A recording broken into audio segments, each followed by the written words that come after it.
ఇశ్రాయేల్ ప్రజల్ని ఆ దేవుడు బబులోనుకు పంపించే ముందు, చెరగా పంపించక ముందు ఇశ్రాయేల్ ప్రజలకు దేవుడు చేస్తున్న వాగ్దానం, ఆ బబులోనుకు వెళ్ళడానికి, బబులోనులో ఆ యొక్క నెబుకద్నెజర్ కింద వాళ్ళ జీవితం గడపడానికి సిద్ధం లేని సందర్భంలో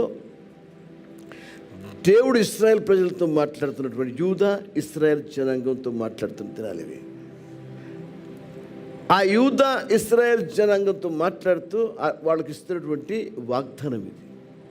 నేను మిమ్మల్ని ఎవరిని వదిలిపెట్టాను, మిమ్మల్ని ఎవరిని నేను చెరగా పంపిస్తున్న కారణాన్ని చెరలో ఉంచాను.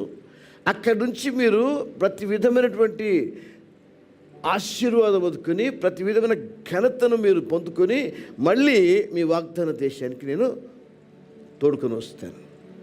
ఆ తోడుకొని వచ్చే సందర్భంలో ఈ లోకంలో ఎవరు కూడా మీరు ఫలానా శాపగ్రస్తులు కాబట్టి, ఫలానా రీతిలో మీరు అతిక్రమాలు చేశారు కాబట్టి మీ దేవుడు శిక్షించాడు అన్న స్థితి మీ మీదకి రాకుండా మిమ్మల్ని ఆశీర్వదిస్తుంటాడు దేవుడు. అంటే ఈ లోకంలో ఎవరు మీ మీద వేలెత్తి చూపడానికి వీలేదట. ఈరోజు ఆ యొక్క క్రీస్తు రక్తంలో కలిగి ఉన్న జీవితానికి, ఆ క్రీస్తు పొందిన గాయాల్లో నుంచి నువ్వు అందుకున్న స్వస్థతకు కారణంగా ఆ రెండింటిని నువ్వు అనుభవిస్తూ, ఈ లోక సౌఖ్యాన్ని నువ్వు అనుభవిస్తూ, ఈ లోకంలో నీ యొక్క సుఖ జీవనాన్ని కొనసాగిస్తుండగా ఈరోజు ఎవరు నిన్ను ప్రశ్నించే, నీ మీద వేలెత్తి చూపే స్థితికి నీవు ఉండకుండా ఉండడానికి దేవుడు నీ పైకి పంపిస్తున్నటువంటి ఆశీర్వాదకరమైనటువంటి వాక్యం ఇది.